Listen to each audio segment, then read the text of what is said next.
All right, and I also want to bring in Steve Moore. He's a senior economic advisor to Trump. Steve, if you don't mind joining us in this conversation, we saw, and as Leland had mentioned, the very carefully worded statement, security review, not criminal investigation. I do want to get your reaction and, of course, let our viewers know that you are, in fact, working with the Trump campaign. Sure.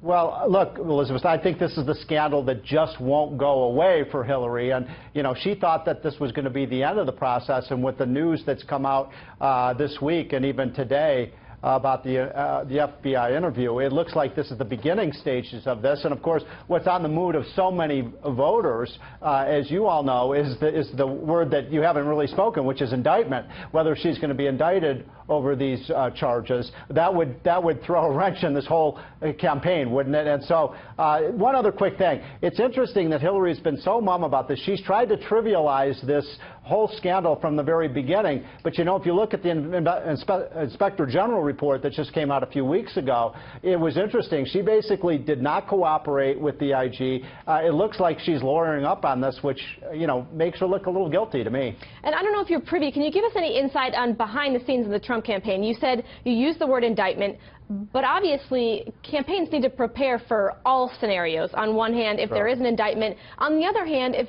charges are dropped or the outcome is opposite of that. What is going on behind the scenes, can you tell us, to prepare for all scenarios?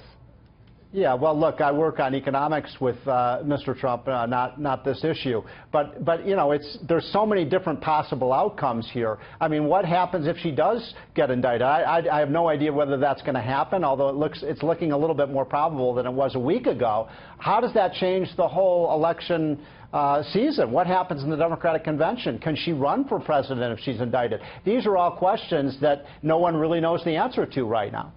Steve, Leland here. Interesting, though, when you think about the messaging coming out of the Trump campaign over the past month or so, we keep hearing the words crooked Hillary. That seems to be Donald Trump's nickname for Hillary Clinton, even putting out something today on Twitter that caused a lot of controversy about that as well.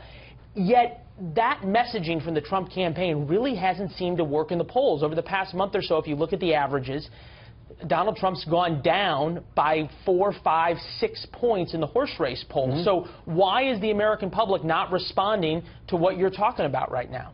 Well, Leland, I disagree with you a little bit. There's no question that Donald Trump had a really bad 2 or 3 weeks there a few weeks ago. No question about it. He dropped a lot in the polls. Remember the Mexico judge comment, which really hurt him. But I actually think in the last 2 weeks, he's made a gigantic comeback. And that speech that he gave, what was it, about a week and a half ago, where he really aggressively went after Hillary as crooked Hillary and just went through point by point by point all of the scandals that have been associated with Hillary. And then you look at this week, Leland, I mean, can you imagine a candidate having a worse week where first you have the Benghazi report come out and now the email scandal seems to be escalating? I think this has been a really good week for Donald Trump's campaign, and I think this right now is a toss-up election. Well, unquestionably, it's been a really bad week for the Clinton for the Clinton campaign, which sometimes in politics actually ends up being a little bit better for you. What do you make of the fact that for the next 2 weeks,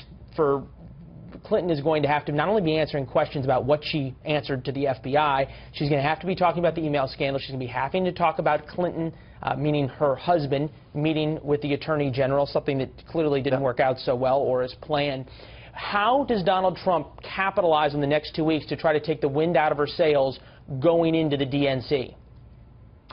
Well, I would simply say this, that the biggest problem, and when you tie all this stuff together, you know, in terms of how this affects the election, there's that trust issue, you know, and if you look at those polls, Elizabeth and Leland, you know, there's 2 problems Hillary has right now. She is way behind Donald Trump in handling on the economy, and on the trust issue, you just see a trust deficit with Hillary. And all of these scandals and what's happened this week only reinforces the Trump campaign message, which is she is not trustworthy. You can't trust. The Clintons always seem to be 1/2 step ahead of the law. And again, this has been a terrible week for her. Whether she can recover is very questionable, especially given, you know, what the FBI, that meeting with Bill Clinton and Loretta Lynch. I mean, all of this just looks like a big cover-up. Well, Whether it looks like a cover-up, I'll leave to you, but certainly it seems as though everybody would like to have the do-over that does not happen in presidential politics. As you pointed out, Mr. Trump learned that a couple of weeks ago as well. Steve Moore, Fox News contributor with the Trump campaign as well. Stand by for us, sir.